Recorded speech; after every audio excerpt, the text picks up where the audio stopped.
In this special double-length episode, we dive straight into the wild heart of Karnataka. Deep inside Bandipur's jungle, we come face to face with our very first wild tiger, a moment we'll never forget, alongside elephants and even the elusive sloth bear. From there, we hike to an ancient pilgrimage site in Mysuru before stepping into the grandeur of India's most visited palace, the magnificent Mysore Palace. We finally get to see for ourselves why it's such a legendary landmark. Our journey then takes us to the ancient Vijayanagara capital of Hampi. Here, surrounded by surreal landscapes and crumbling ruins, we stumble upon what might just be our favourite place in all of India, and a favourite for so many travellers too. We explore sacred temples, watch the sun dip behind striking stone hills, and take a deep dive into the once sprawling capital of one of the wealthiest civilizations of the Middle Ages. It's a chapter crafted for anyone who loves adventure and history as much as we do.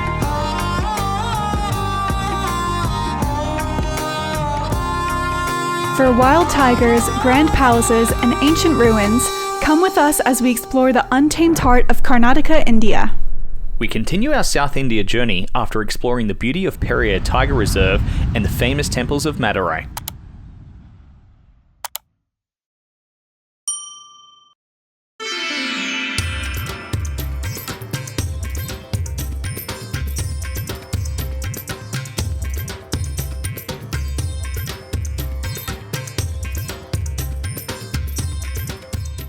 Okay, we're in the city of Mysuru in the state of Karnataka. How was the overnight train? It was fine, actually. Yeah? Not too bad? That's all right. Not too bad at all. 14 hours on it. 14 hours. So that was our 14-hour train from Madurai or Maduri, and we are now in Karnataka, a completely different state. Mysore is actually supposed to be one of the cleanest cities in India. In fact, it sits in the top 5 regularly. So we're going to head out to the town centre right now and check out some markets. And then in the afternoon, we've got something special because Miranda and I are celebrating our 7 years together. So what are we doing this afternoon? We're going to Bandipur National Park in hopes to spot a tiger. Tigers, fingers crossed. Either way, though, it's supposed to be a beautiful national park. I'm going to see some wildlife. I'm going to do a little safari there and enjoy the national park. Okay.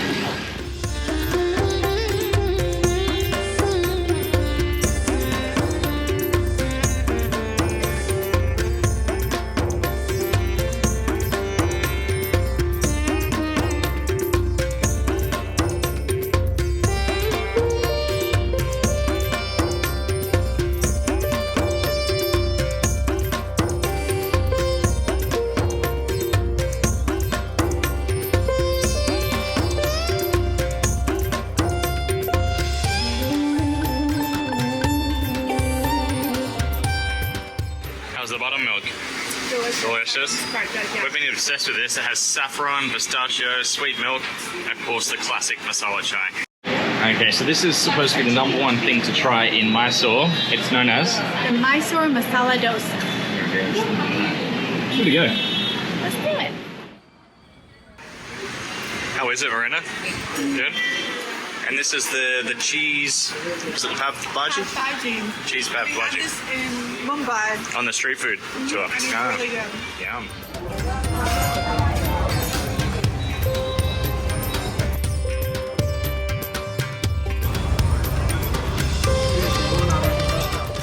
Alright, Chicky, excited? I am. You gonna see some tigers? And possibly leopards. And possibly leopards. And elephants. And what else is there? There's really a lot of stuff. Also bison, I think. Oh, nice.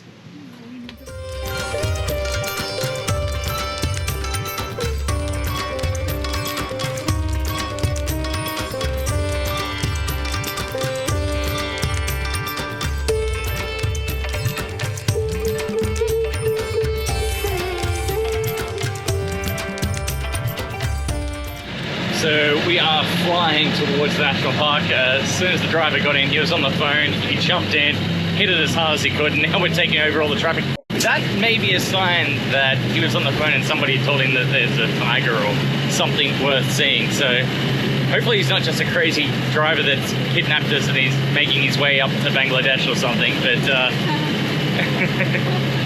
hopefully it means there's a tiger. Because right now we're on the wrong side of the road.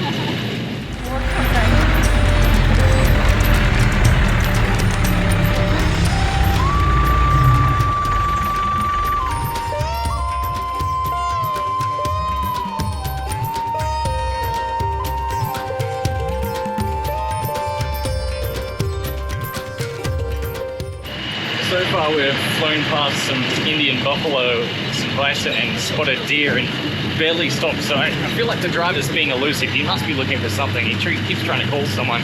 They did say that they spotted a tiger here yesterday and a leopard this morning, so I think we'd be really happy with either of those, to be honest, but obviously we're going for the tiger. That's the big one for us.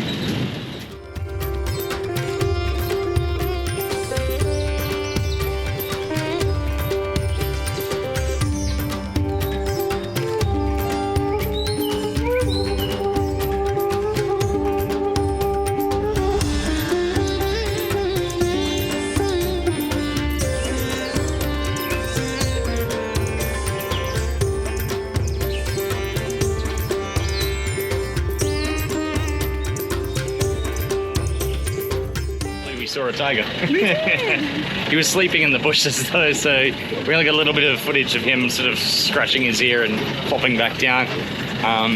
Our driver's still in a bit of a rush to get somewhere. I don't know what that really means, but Maybe he's doing a loop at the moment. yeah, I don't know. But we didn't stick around too long, unfortunately, so we didn't get to see too much of it. But hopefully we do get to see another one or something else exciting along the way, because this is a 2.5 hour safari, so we're only at the start of it.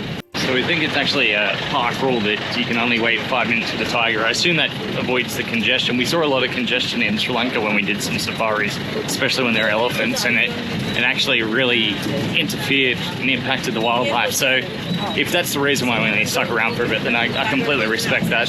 You know, what's best for the animal as well, and also gives everyone else a chance to see, so we're not all crowding into one space.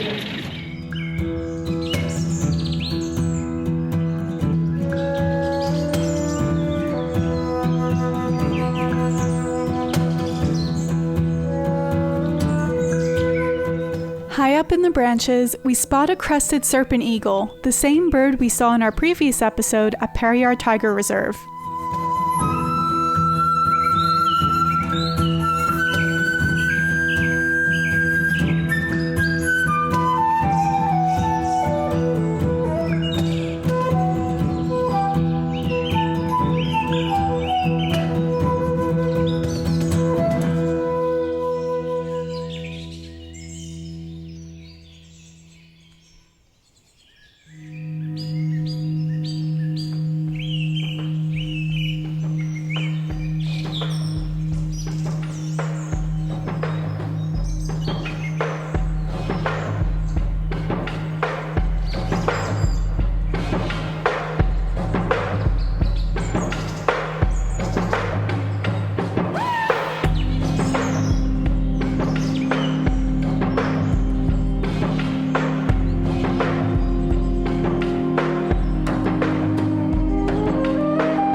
Among the spotted deer, we notice a mongoose on the prowl. This predator may just become prey if it isn't careful. Nearby, we spot an Indian crested hawk eagle, a large raptor with a wingspan of nearly 1.6 meters and a tall, elegant crest. With piercing yellow eyes and powerful talons, it hunts from high perches, swooping swiftly to capture prey ranging from jungle fowl and parakeets to reptiles and small mammals.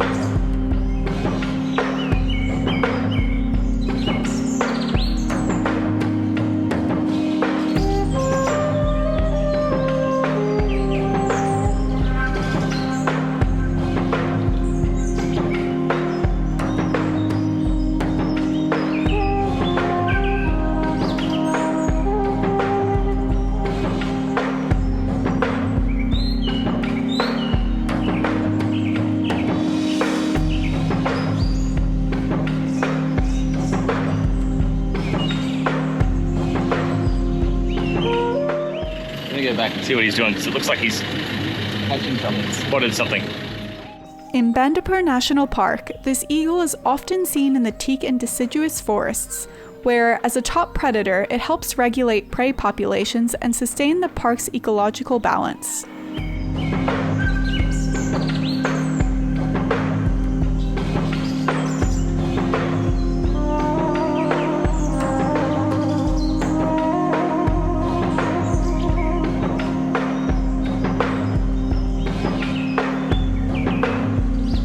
Along the way, we see a mother elephant and her calf browsing quietly in the forest.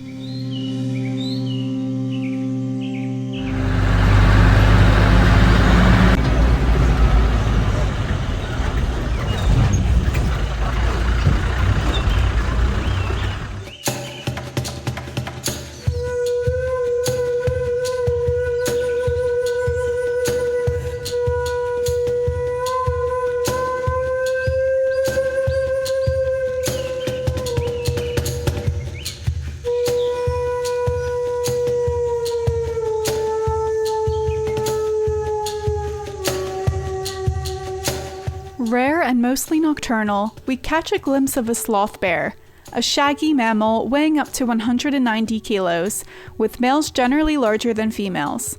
Mostly solitary, it can live up to 20 to 25 years in the wild, and unlike most bears, they primarily eat insects. Their diet is dominated by termites and ants, which they suck up using their specially adapted lips.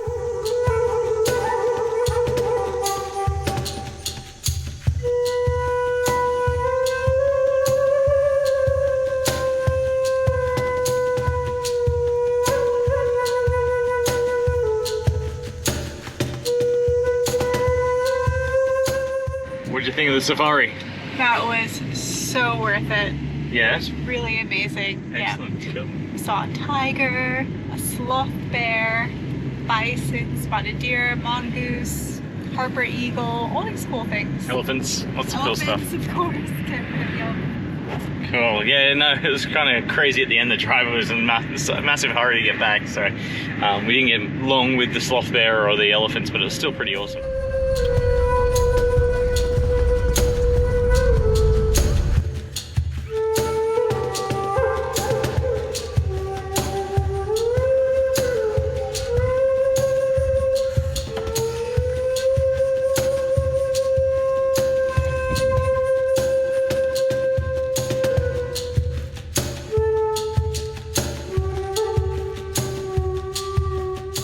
Left quite early to avoid the heat of the day as we climb the 1,000 steps up Chamundi Hill to the Chamundeshwari Temple, dedicated to the goddess Chamundeshwari. I'm already out of breath.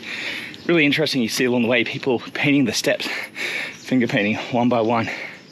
In fact, I've seen a couple of people even crawling up the steps. It's got to do with the devotion to the goddess. And at the start, as we entered through the gate, there was a statue of a bull. And it signifies a demon, actually, that in the belief or the legend that Chamundeshwari actually defeated the demon, and it represents the good triumph of good over evil.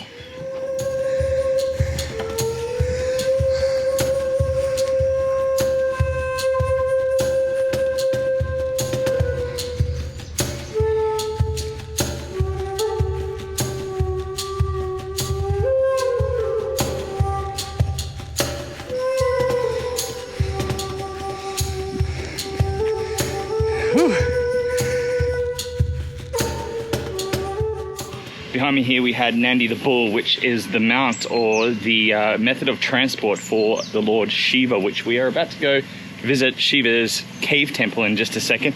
I mentioned in one of the earlier videos that Shiva is the Lord of death and rebirth, so a lot of people will worship Shiva to ensure that in their next life they have a good next life, because he is the one that's sorting all that stuff out. So I'm going to go inside the temple now and check it out.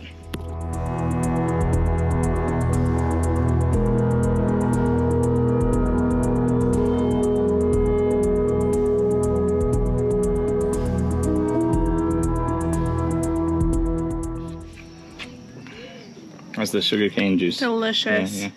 Cool. Come and see this man. What's your name? Ajay. Ajay. Yeah. And we're at the statue of Nandi, right? Yes, Nandi. Yeah. On the way up to the Chamundi Hill. Chamundi Hill. No add sugar. That's what we like. So Natural. this is lemon juice. What is it? Lemon juice, mint, Sugarcane. and ginger as well. Sugar cane. This is lime. Lime. Put the lime with ginger Yep. with mint. Oh, And nice. this sugar cane. Sugar cane. Ah, you're the man. Cool. My name is Ganesha. Ganesha, and you make these yourself, right? Truly is along my father, is like the 3 generation. My grandfather's doing Good stuff. he's on top. Like, So come and see Ganesha. Yes. Like Ganesha.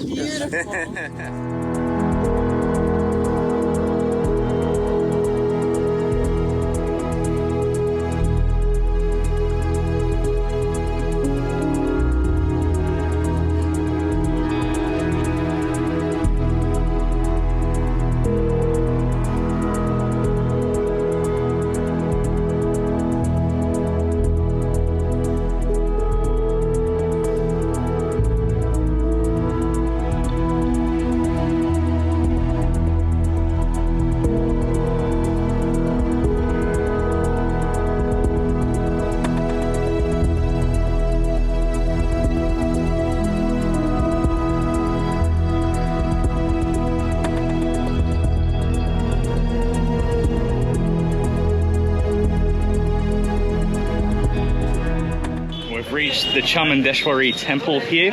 Chamundi is actually a fierce form of the goddess Durga, who represents feminine strength and empowerment. So this temple here is all about the girl power. Isn't that right, Chicky? Girl power. What he said.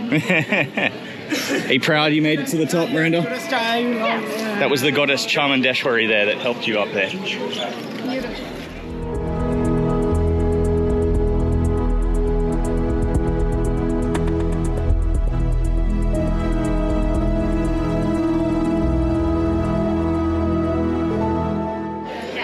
We've made it to the top. We've got Aubrey here. Miranda, what do you think? Is it a hard climb? It was a beautiful climb. Breeze early in the morning. Yeah. 40 minutes, right? Yeah, 40 minutes. 45 minutes. Yeah, Beautiful. Beautiful. I like how you can see the pan there. This is the mulbagal dosa. This is supposed to be famous. And this is the putty onion dosa, this one here. Are they good so far? Really good. Yeah. Yeah. That goodness inside.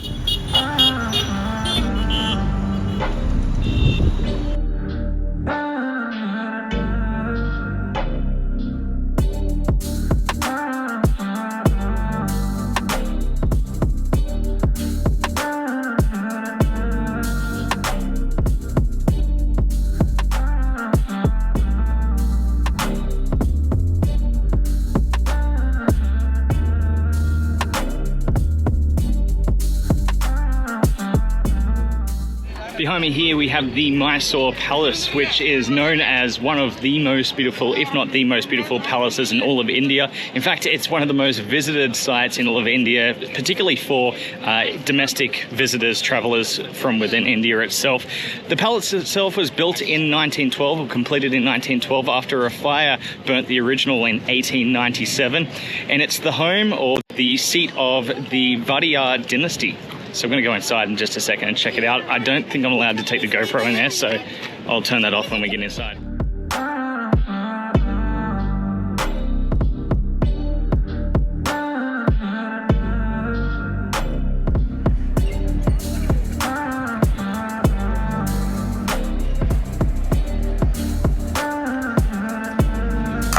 At night, the Mysore Palace glows with about 97,000 incandescent light bulbs, outlining its domes, arches and towers.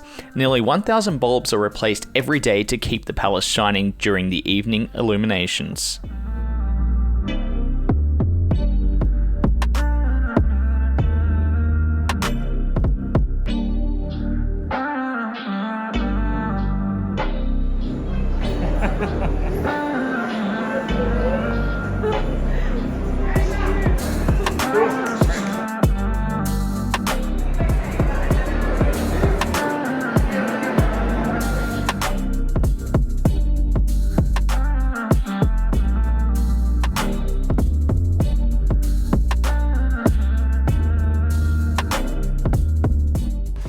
What do you think, Chicky? Amazing. It's really impressive. Nice.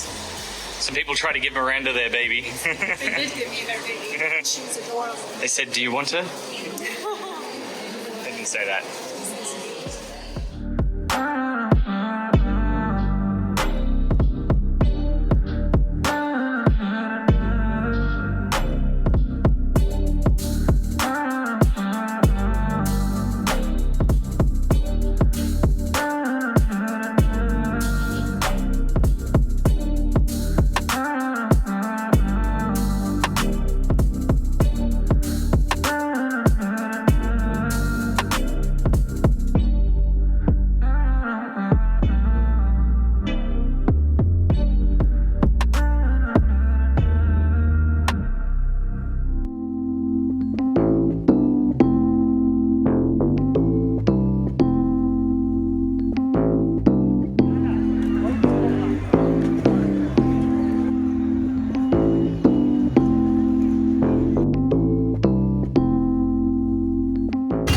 After saying farewell to the grandeur of Mysore Palace, we board an overnight train to the magnificent ancient Vijayanagara capital of Hampi.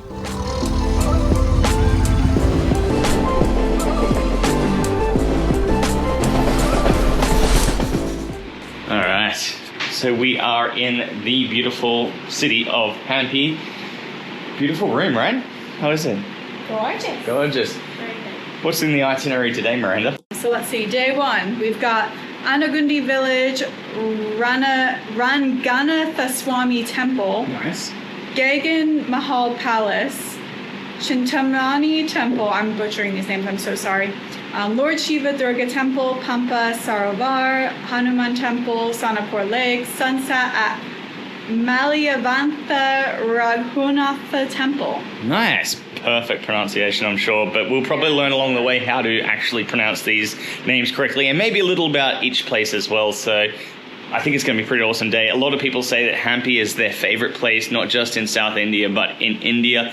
Who knows? I know that's high expectations, but I think it's going to be a pretty amazing day. So we're looking forward to it, even with minimal sleep from our overnight train. We only have 2 hours to fit in a nap before heading out, so All right, let's do it. let's do it. I'm actually going to do some exercise.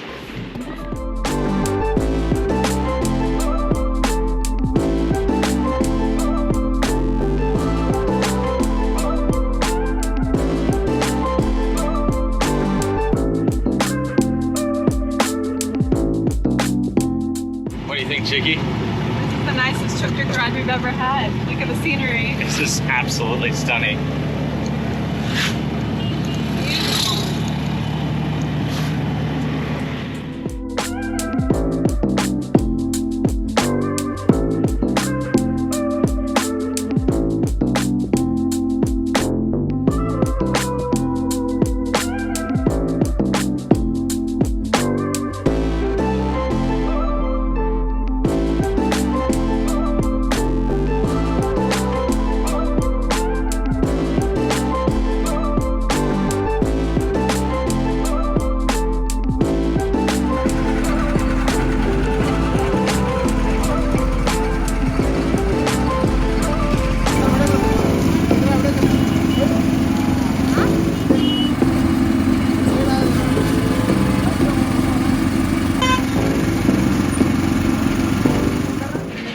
For this place it's called Hampi, but this generation time, quite around 4,000 to 5,000 years before, which is this place called Kishkinda.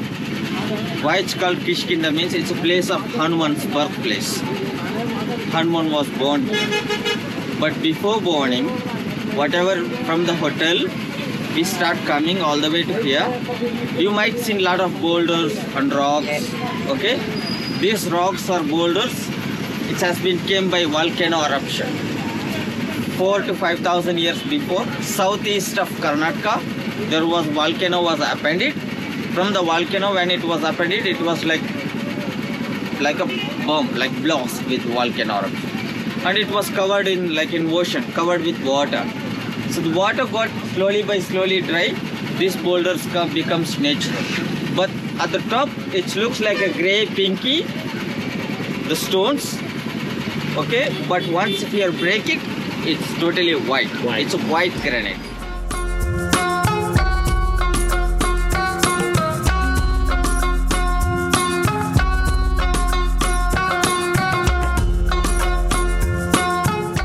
So we have just started the 570 steps up Anegundi Hill to the Hanuman temple. Hanuman was the monkey god that represents strength and courage, and he's most famously known for a Hindu play. In Ramayana, he actually helped the Lord Rama rescue his wife Sita from Lanka or Sri Lanka. And he's there to send a message, deliver a message, and help retrieve her for the Lord Rama and bring her back to India. And on the 20th of December every single year, there is a huge celebration and worship for the Lord Hanuman. And apparently, our guide, Motu, was just saying that thousands and thousands and thousands of people come here, and the lines go all the way down the stairs, all the way down through the streets. he said just for people to come here and give worship to Hanuman. And it's considered the birthplace of Hanuman. That's why it's so important.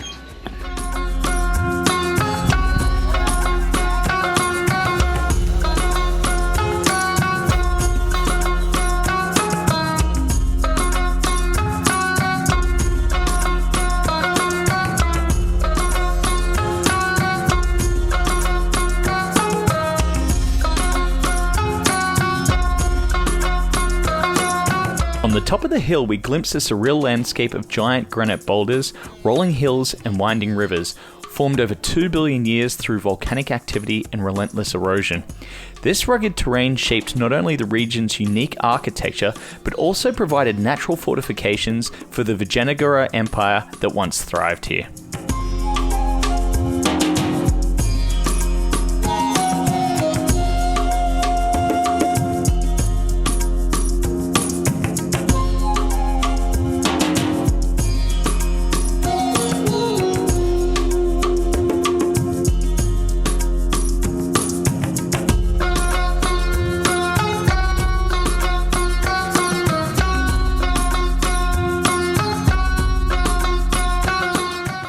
That view is absolutely epic, looking over the Tungabhadra River and the ruins of Hampi there, which we're going to learn a lot more about, the ancient city of Hampi, later on. But it's just stunning up here, absolutely amazing. Be careful with the monkeys, and also a lot of locals wanting photos because they don't get to see a lot of white people. So when we're coming up here, we're pretty much getting hounded to get photographs. But after the first couple, it gets a little bit old. So yeah, just something to be mindful of, I suppose. You can always politely say no, thank you, and if they keep following, just walk away, I guess. How is it, Miranda? Beautiful? Beautiful. Miranda's a celebrity up here. Everyone wants your photo.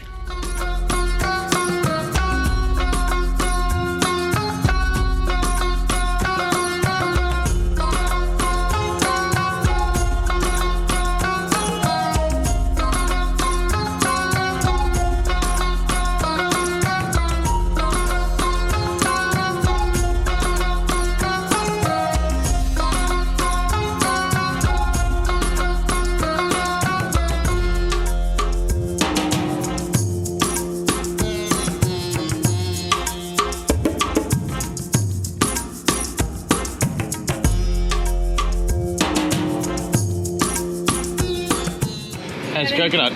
Delicious. I'm getting my electrolytes in after that hike. Yeah, it's hot. I don't know what the temperature is. I haven't checked it, but it feels like about 35 right now. Maybe it's because we've just been hiking, but definitely needed that coconut. As soon as we came down, we saw a guy there with a coconut. Perfect.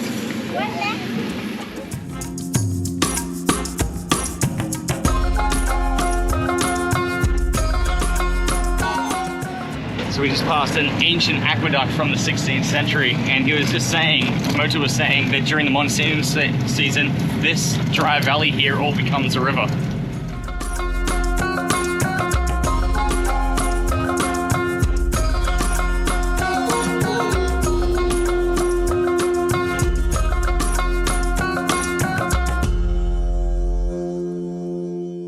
Wasn't expecting that. Watch out. Oh, the water level of the dam.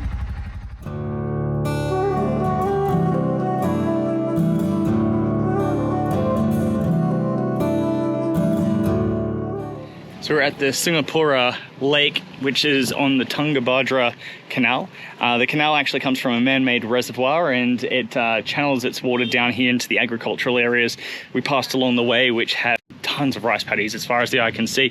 In the summertime, it reaches up to about 45 degrees Celsius, and when it does that, essentially everything dries up. So all of these lakes completely dry, and they actually have to close off the canal. So we are towards the end of the monsoon season right now. That's why we've got so much water in here. He actually said as well there's a lot of leopards in this area, so keeping an eye out for leopards.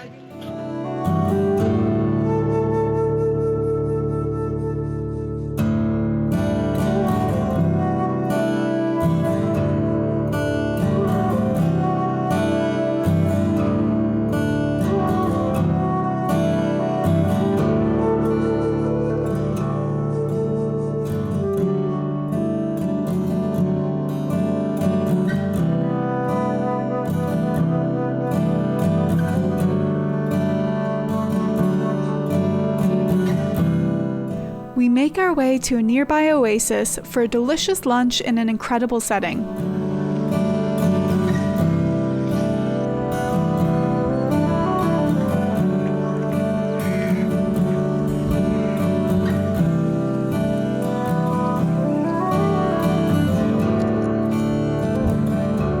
What do you think, Chicky? So peaceful. Beautiful. This is stunning. We were just saying you could spend like the whole day here chilling out, watching the river, and you got the ancient ruins across there, which we'll explore tomorrow afternoon. He said, I believe, the 16th century they are from. We can try and spot leopards on the rocks. Yeah.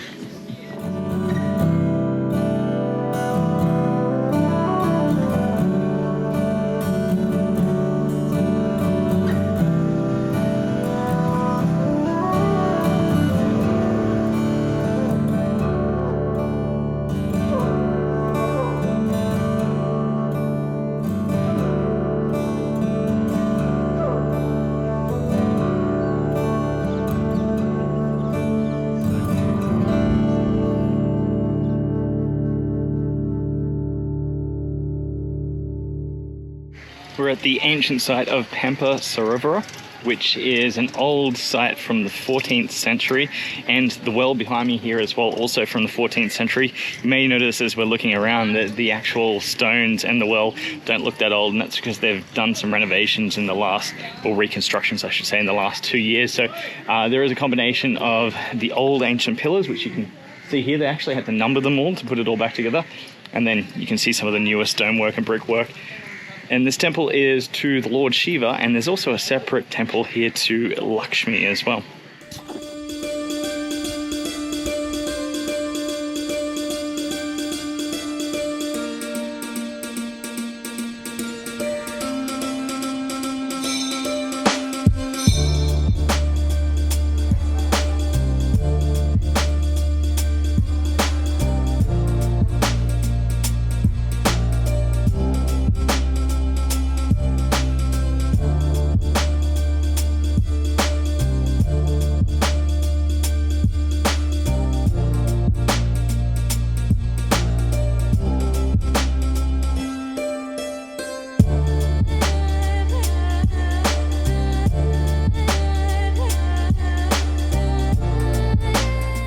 So we're about to go up to a temple dedicated to the Durga, which is a goddess with 10 arms, reincarnation of Kali, and reincarnation of the temple, or the goddess that the temple up in Chamundi Hill was dedicated to yesterday.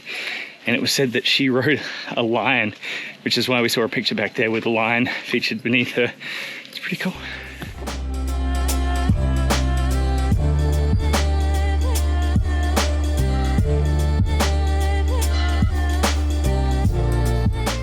There's also some cave systems up here as well, and Motu, our guide, was actually saying that before COVID, people were allowed to wander right through the caves, and there's a whole network through there, and even a fortification on the other side. But during the pandemic, when there were less people visiting, a lot of the wildlife was coming back in the area, and apparently someone who wandered into the cave during that time got attacked and killed by a leopard in there. So now you're not allowed to actually enter the cave because there's a lot of wild animals around.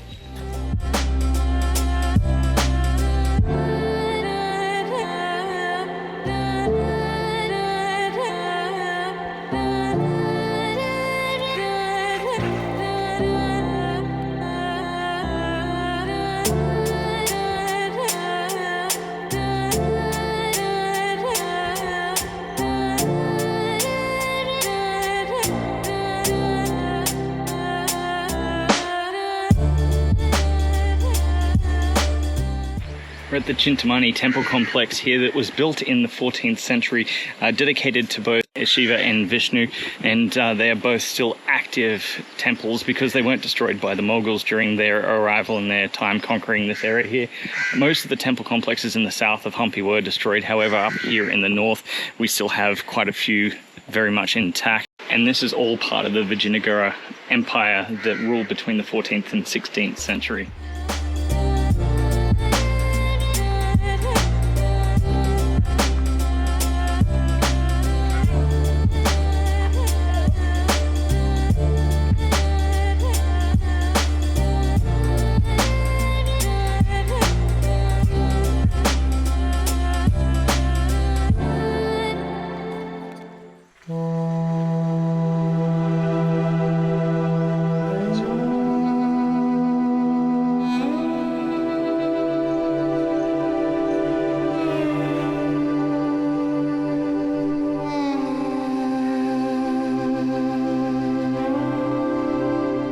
guide was saying that during the peak of the monsoon, the Tungabhadra River, the one behind me here, actually goes all the way up to the second wall. So not the first one there, but the second wall there. And that's fairly typical for the monsoonal floods, which are kind of retreating at the moment. So we're in between two monsoonal seasons. He said about 70% of the way through the monsoon before the dry season hits towards the end of the year.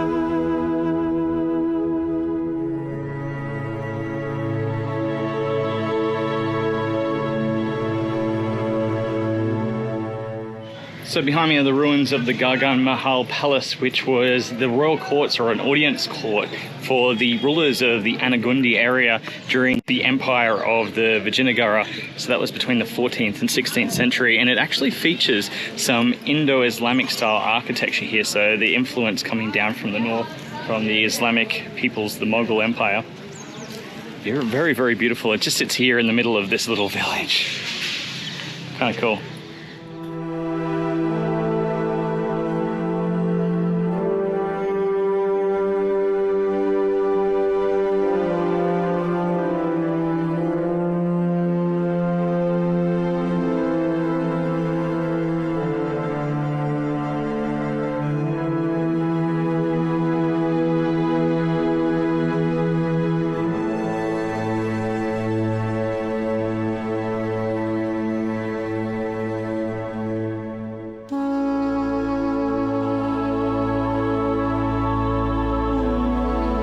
For sunset, we head to the Sri Malayavanya Raghunatha Temple, a serene Hindu shrine dedicated to Lord Rama, reflecting the Vijayanagara Empire's distinctive Dravidian architectural style.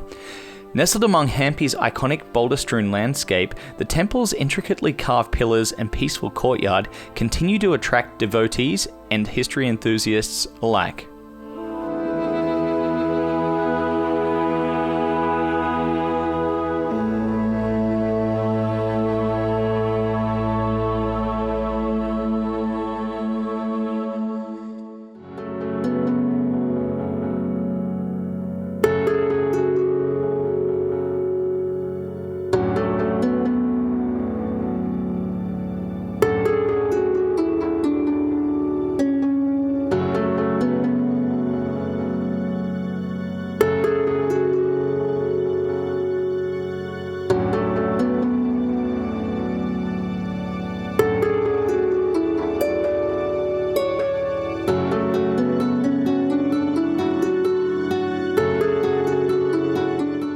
What do you think of that sunset, Cheeky?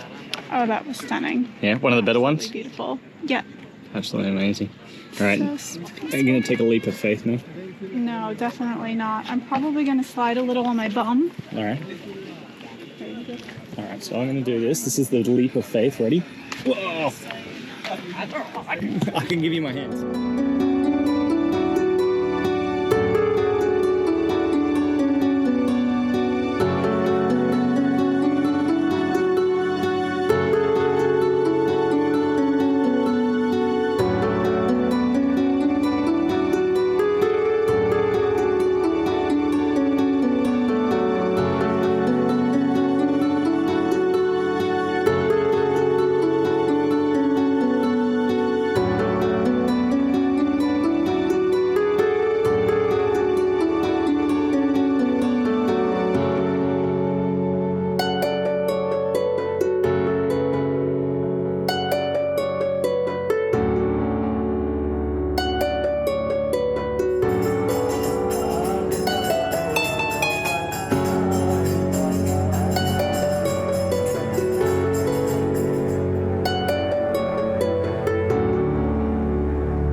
Okay, so we're in the party tuk-tuk now.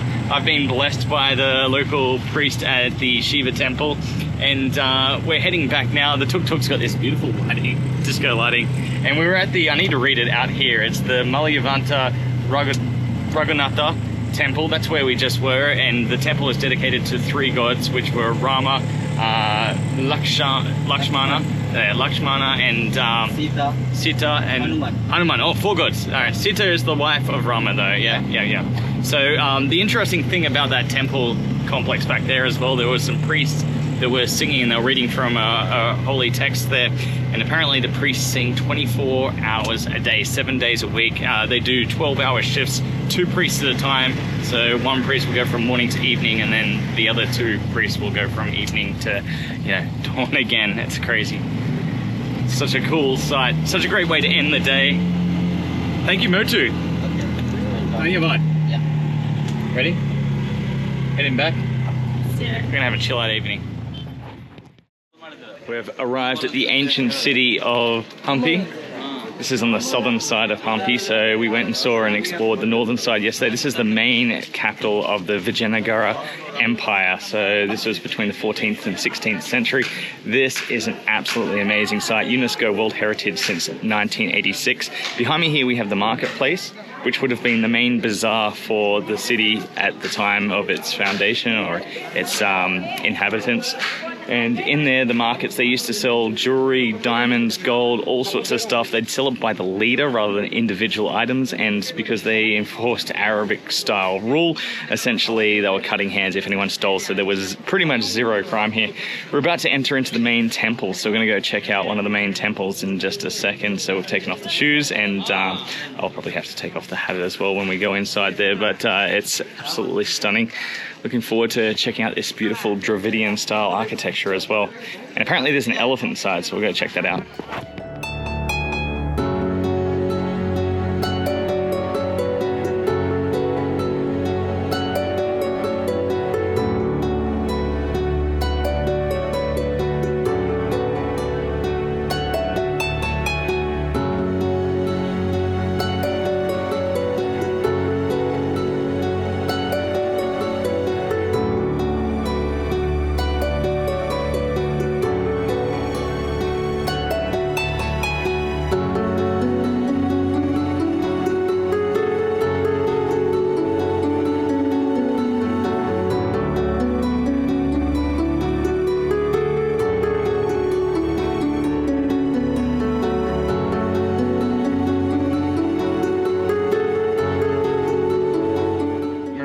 Pretty cool? This is awesome. It's beautiful, isn't it? It's beautiful. This is the Virupaksha temple. So this is the main temple here in the ancient site of Hampi.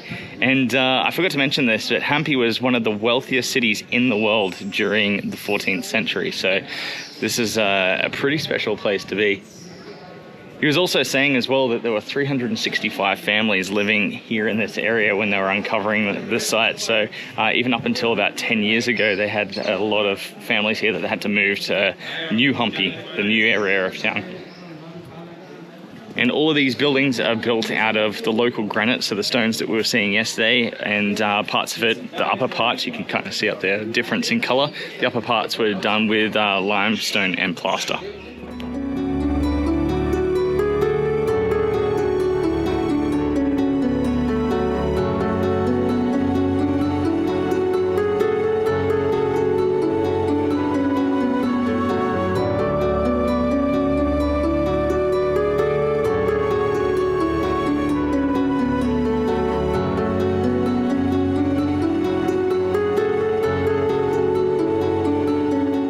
So you can see inside there, Lakshmi, the elephant. We're not going to go inside and give money. Apparently if you give her money, she'll put her trunk on your head, but looks like she's in a very, very small enclosure, and yeah, we're not really into that sort of thing, so, you know, we're not going to give money towards it.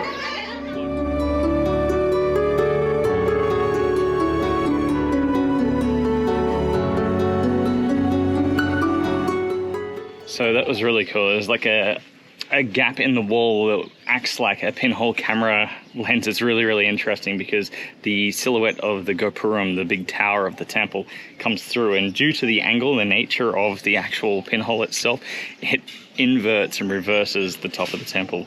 Interesting. All right, so I'm going to go check out this tank here, the stepwell down to, I think it's called Mamanta tank. Beautiful area.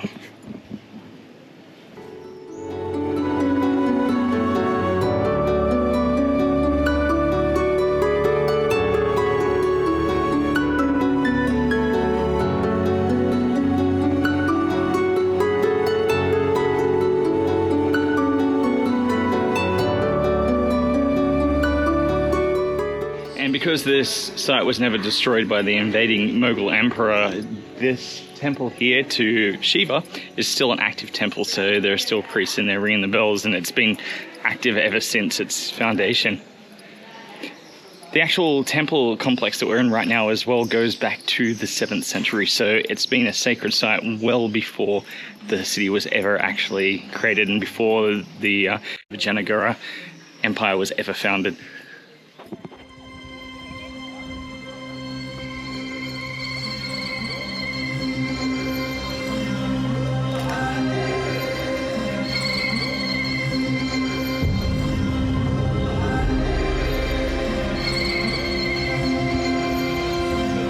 From the Virupaksha temple, we head back to our vehicle. The ancient capital covers an area of 26 square kilometers or 10 square miles, and we intend to cover as much of it as possible in a single day.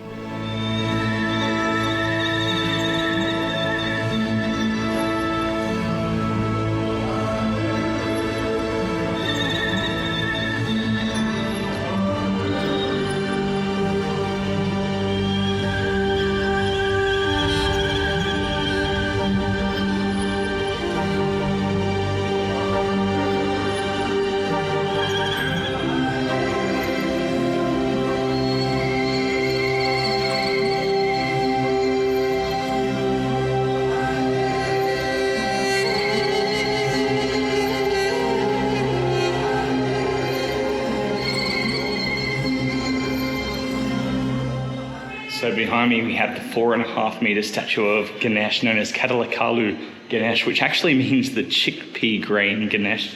It has to do with the destruction the Mughals caused on the statue when they came through this area, making it look like he's a big giant chickpea. I kind of get the circular sort of reference there. Ganesha is the god of wisdom, knowledge and good luck. So we got a big statue of Ganesh in Madurai. If you've seen those videos there, this is really cool.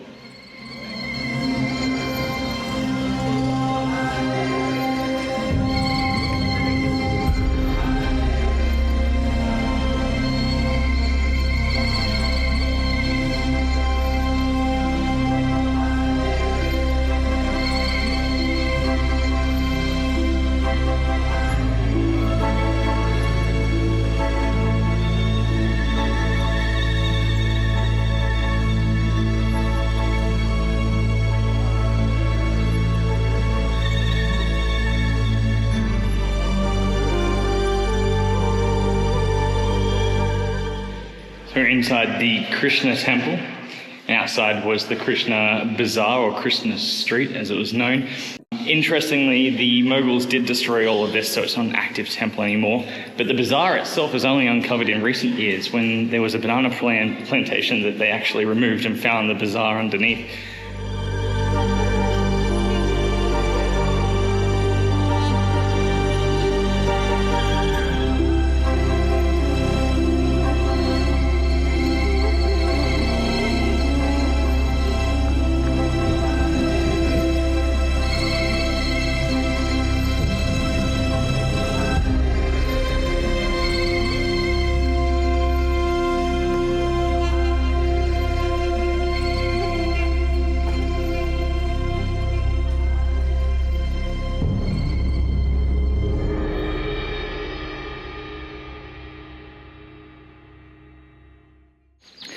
So behind me here, we've got the Narasimha Temple, which is the fourth incarnation of Vishnu. It sits at 7 meters high. It was destroyed by the Mughal Empire, so they removed the arms and the legs. But all of this area here was uncovered about 25 years ago. And when they found that, they actually restored the legs in that statue. And then we've got the Shiva Lingam, which is actually the second largest lingam to Shiva in South India. So it's 3 meters tall, and most of it goes underneath the water, and it is an active temple because the actual lingam itself wasn't destroyed by the Mughals, even though the building was, so they can still go and worship it. I mentioned that it was the second largest lingam in South India to Shiva, and the temple complex we went to a little bit earlier is also the second largest temple towers in South India as well, after the ones we went to the other day in Madurai.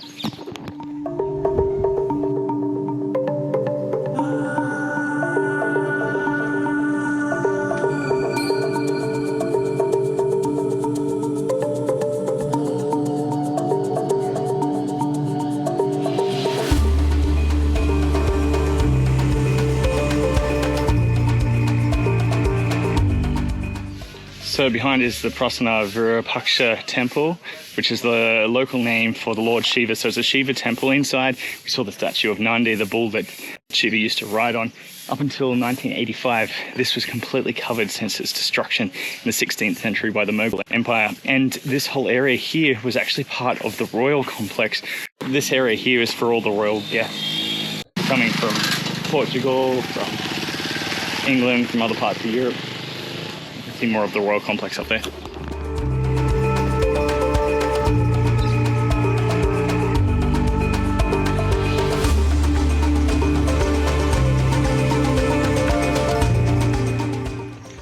So we're in the Zenana enclosure, which is the first paid section of the Vijayanagara capital.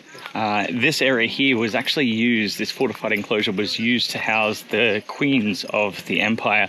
So it was all protected. They had guards up on these towers up here. And this is basically where they kept the queens safe. Very, very beautiful site. This is such a large and sprawling complex. Honestly, like you could spend days exploring everything here.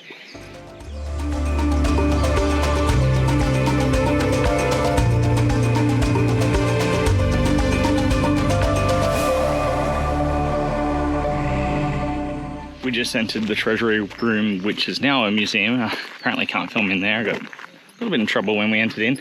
The watchtower up there as well, which is quite cool. Not accessible, unfortunately, but watchtower is not only used to guard and protect the women, but also would have been used by the women to look out over the city.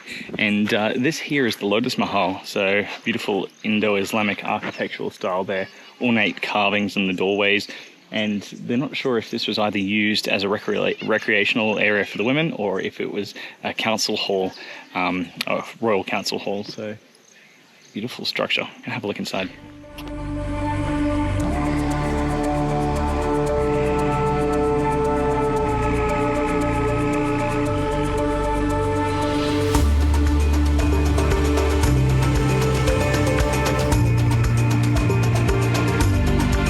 After spotting some Indian rose-ringed or ring-necked parakeets, we make our way to the elephant stables.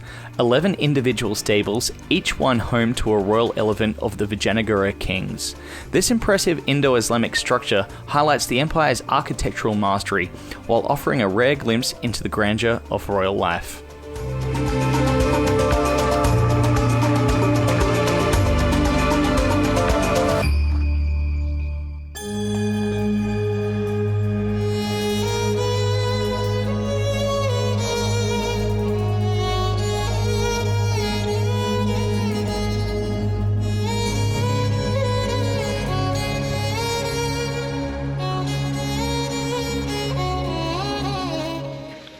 So we're at the Hazara Ramachandra temple.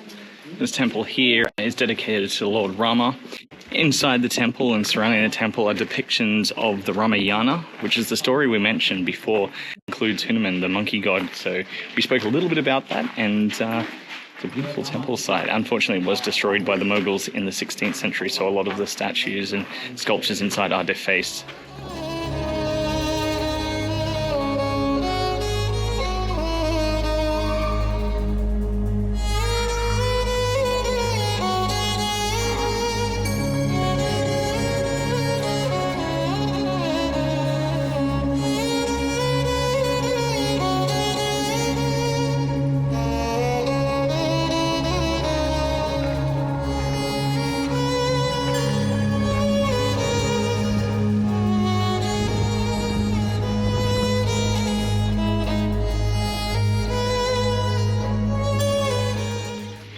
So we're inside the enclosure of the Royal Palace here in Vijayanagara, the ancient city in Hampi.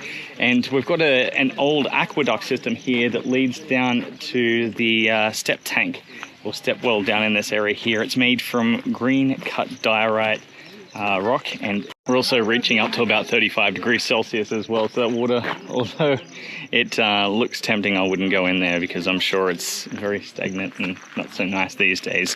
Not exactly maintained like it was when it was used up until the 16th century.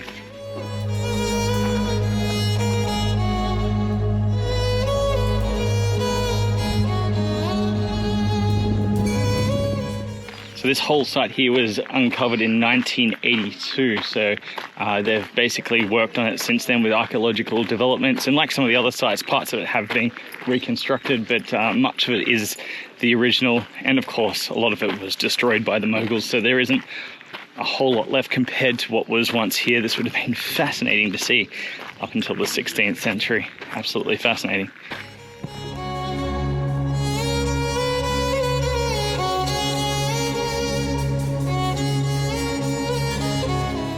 To enter into the Queen's Bath, which is built in an Indo-Islamic style, as it was built in the 15th century, so it does have that sort of style in the architecture. Originally it had a Roman style aqueduct that led into the original Queen's Bath, which would feed fresh water.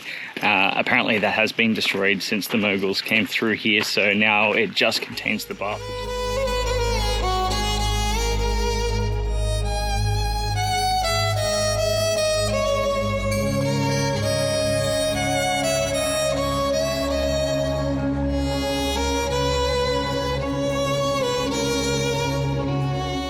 It looks like they've got a drainage system in the back there, but you can see the old aqueducts that would have poured water in here. This would have been fresh, free-flowing water here.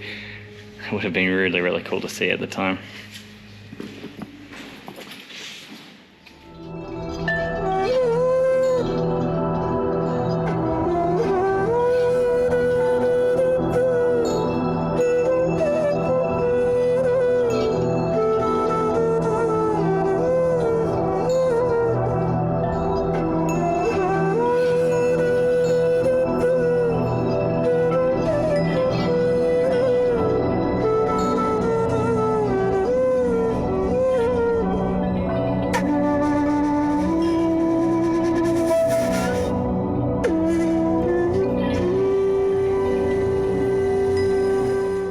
We're at one of the most iconic sites of Hampi, which is the Vittala Temple, and it was dedicated to Vittala, which is one of the forms of Lord Vishnu. This temple here contains a few very unique and interesting things. I'm going to check out shortly the musical pillars. I'm not sure exactly what that is, but once I find out, I'll let you know. And the other thing it's known for as well is this stone chariot over here. So we've seen a few chariots before. This one here would be used for religious icons during ceremonies, so they're able to push this giant stone chariot. We saw one yesterday, a wooden one in the small village of Anegundi, and today we actually saw one as well earlier on at one of the temple sites locked away, so they still use those chariots to this day. Let's explore this site.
The actual musical pillars are just behind this gate up here, and they have actually blocked it off at the moment because they are doing some renovations, but we were told that if you touch the musical pillars, they actually make musical notes. So a little bit of a shame we can't play around with that, but they are here.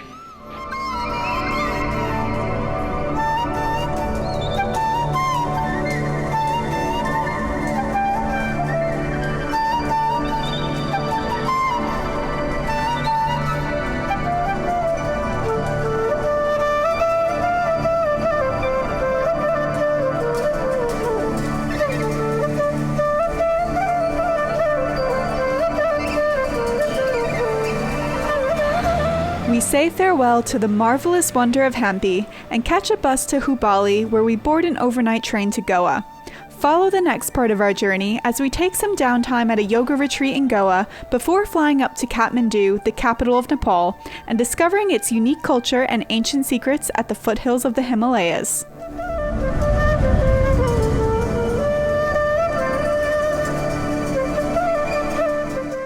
Just a quick message. We really hope you enjoyed this video. If there's anyone you think would enjoy our videos, please share and help us grow global travel stories. We thank you for your support. Vijayanagar. The capital itself. So this is up here. We're about to go to part of the area for the royal... I can't remember what I'm saying.